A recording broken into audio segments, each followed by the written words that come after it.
안녕하세요. 오늘은 8월 6일 목요일입니다. 오늘의 말씀 함께 묵상하도록 하겠습니다. 본문은 이사야 18장 1절부터 19장 15절까지, 제목은 조용히 감찰하시는 하나님입니다. 제18장. 슬프다. 구스의 강 건너편 날개치는 소리 나는 땅이여, 갈대배를 물에 띄우고 그 사자를 수로로 보내며 이르기를, 민첩한 사절들아, 너희는 강들이 흘러 나누인 나라로 가되 장대하고 준수한 백성, 곧 시초부터 두려움이 되며 강성하여 대적을 밟는 백성에게로 가라 하는도다. 세상의 모든 거민, 지상에 사는 너희여, 산들 위에 기치를 세우거든 너희는 보고, 나팔을 불거든 너희는 들을지니라.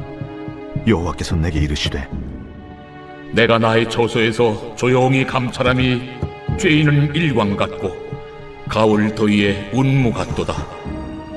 추수하기 전에 꽃이 떨어지고 포도가 맺혀 익어갈 때에 내가 낫으로 그 연한 가지를 베며 퍼진 가지를 찍어버려서 산의 독수리들과 땅의 들짐승들에게 던져주리니, 산의 독수리들이 그것으로 여름을 지내며 땅의 들짐승들이 다 그것으로 겨울을 지내리라.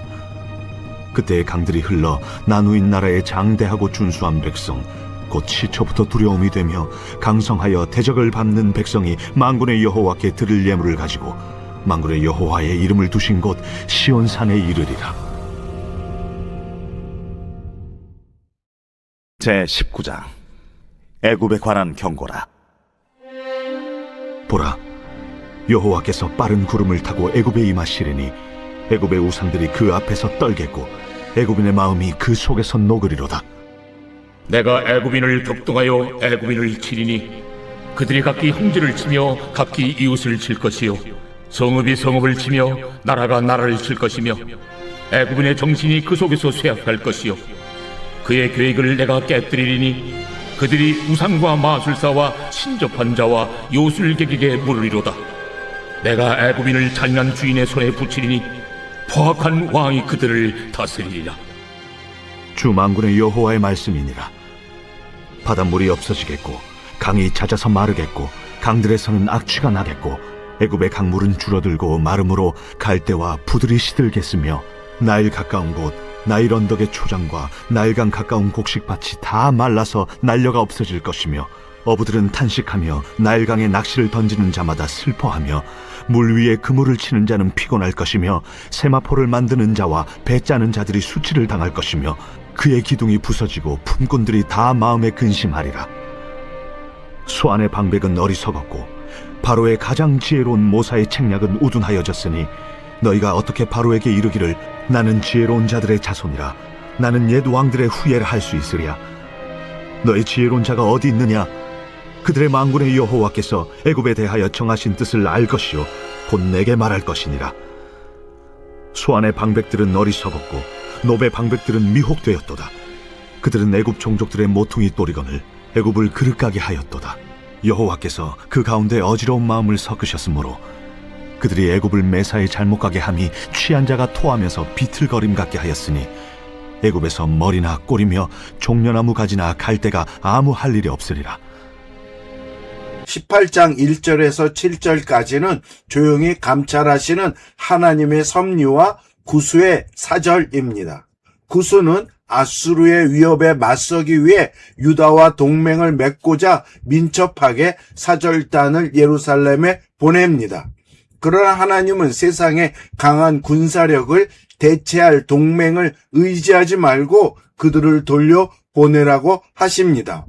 주님은 조급한 인간의 계산에 흔들리지 않으시며 따뜻한 뙤약볕과 가을 이슬처럼 조용히 역사를 감찰하십니다. 그리고 추수 직전 무성한 가지를 베어내듯 아수르의 교만이 절정에 달할 때 단칼에 그들을 심판하십니다.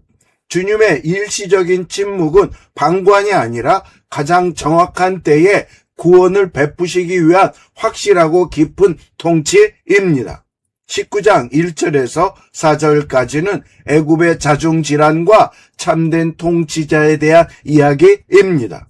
여호와 하나님께서 빠른 구름을 타고 애굽에 임하실 때 그들이 자랑하던 온갖 우상들은 무기력하게 벌벌 떠며 낙담합니다.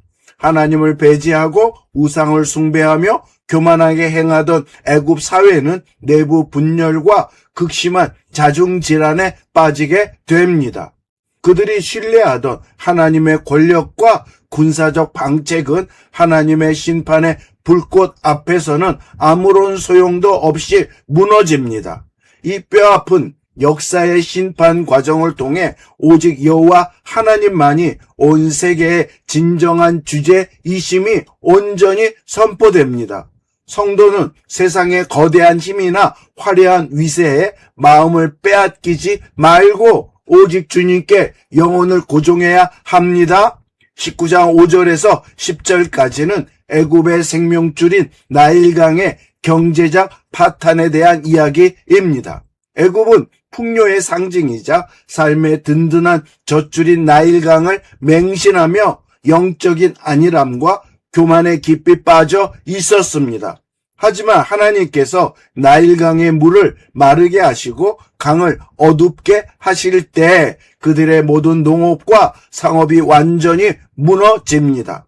나일강에 기대어 살아가던 어부들과 세마포를 만드는 자들은 소출이 끊어지자 극심한 슬픔과 탄식을 내뱉게 됩니다. 풍요의 도구인 피조물을 창조주보다 더 숭배하던 세속적 번영의 결과는 결국 한순간에 썩어질 안개에 불과합니다. 우리는 눈에 보이는 가시적인 번영에 기대지 말고 모든 복의 근원이신 주님만을 겸손히 소망하며 신뢰해야 합니다. 19장 11절에서 15절까지는 애굽의 지혜자들의 무지와 영적 혼돈에 대한 이야기입니다. 당대 최고의 학문과 모략을 자랑하던 애굽의 현자들과 지혜자들은 하나님의 심판 계획 앞에서 방향을 완전히 잃어버립니다. 하나님께서 그들의 영을 어지럽게 하셨기에 그들의 똑똑한 계산은 도리어 스스로를 파멸로 이끄는 독한 취기가 됩니다.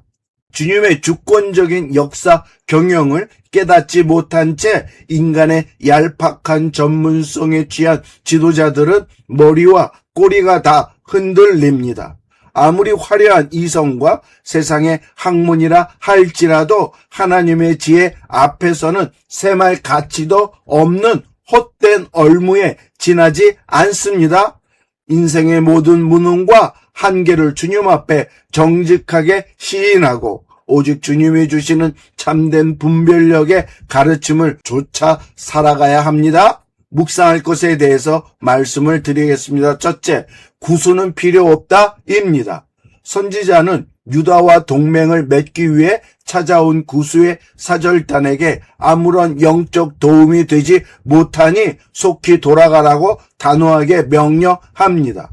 세상의 강한 군사력이나 물질적인 힘은 결코 하나님의 자리를 대신할 수 없으며 우리의 영원한 피난처는 오직 주님뿐임을 깨달아야 합니다. 묵상할 것 두 번째는 구수가 돌아오리라입니다. 하나님께서는 자신들의 화려한 힘과 외세를 의지하던 구수 백성들도 결국에는 철저히 심판하시고 다시 거룩하게 회복시켜 주십니다. 그리하여 그들이 온 우주의 주권자이신 여호와 하나님의 성호 앞에 무릎을 꿇고 아름다운 예물을 기쁘게 드리며 경배하게 하십니다. 묵상할 것 세 번째는 자중질환에 빠지리라입니다. 하나님의 심판이 범죄한 애굽 땅에 번개처럼 임할 때 그들이 평소에 신뢰하고 자랑하던 온갖 우상들은 무기력하게 녹아내립니다. 창조주를 배제한 채 자국 중심의 탐욕적인 경영을 일삼던 공동체는 결국 내부의 분열과 참혹한 자중질환을 겪으며 멸망의 길을 걷습니다. 묵상할 것 네 번째는 애굽의 젖줄을 끊읍시다입니다. 하나님께서 애굽의 화려한 풍요와 경제적 번영의 근간이 되던 나일강의 물줄기를 마르게 하실 때 모든 산업이 순식간에 마비됩니다. 인간이 든든하게 신뢰하던 물질적 조건들은 주님의 징계 앞에서 한순간에 사라질 허무한 껍데기임을 깨닫고 주님만 신뢰해야 합니다. 적용할 것에 대해서 말씀을 드리겠습니다. 첫째, 하나님의 때를 잠잠히 기다리라입니다. 우리의 조급한 생각과 인위적인 인적 계산을 다 내려놓고 온 우주를 홀로 통치하시는 여호와 하나님의 일하심을 온전히 신뢰합시다. 어두운 시련과 혹독한 고난이 닥쳐올지라도 따뜻한 뙤약볕과 가을 이슬처럼 역사하시는 주님의 신실하신 도우심을 잠잠히 기다립시다. 적용할 것 두 번째는 세상의 헛된 배경을 의지하지 말라입니다. 눈에 보이는 화려한 세력이나 세상이 약속하는 물질적 풍요를 우리의 영혼의 든든한 요새로 삼으려던 어리석은 태도를 철저히 회개합시다. 세상의 군사력이나 헛된 동맹을 의지하기보다 우리의 영원한 반석이 되시는 하나님의 말씀 위에 신앙의 뿌리를 깊이 내리며 살아갑니다. 적용할 것 세 번째는 겸손히 주의 지혜를 구하라입니다. 내 경험과 얄팍한 전문성을 자랑하며 스스로 모든 문제를 해결하려 했던 완악한 영적 교만을 주님 앞에 완전히 내려놓읍시다. 인간 지혜의 한계를 겸손하게 인정하고 매 순간 우리 삶의 참된 분별력이 되시는 성령 하나님의 인도하심을 침착하게 정직하게 쫓아갑시다. 기도하겠습니다. 우리의 참된 요새이신 하나님 아버지, 세상의 화려한 세력이나 인간의 조급한 계산을 의지하지 않고 오직 주님의 신실하신 통치만을 온전히 신뢰하게 하옵소서. 인간 지혜의 한계를 인정하며 하나님의 정확한 때를 조용히 기다리게 하시고 주님이 부어주시는 성령의 참된 분별력으로 일상을 겸손히 살아가게 하옵소서. 예수님의 이름으로 기도드립니다. 아멘. 수고하셨습니다.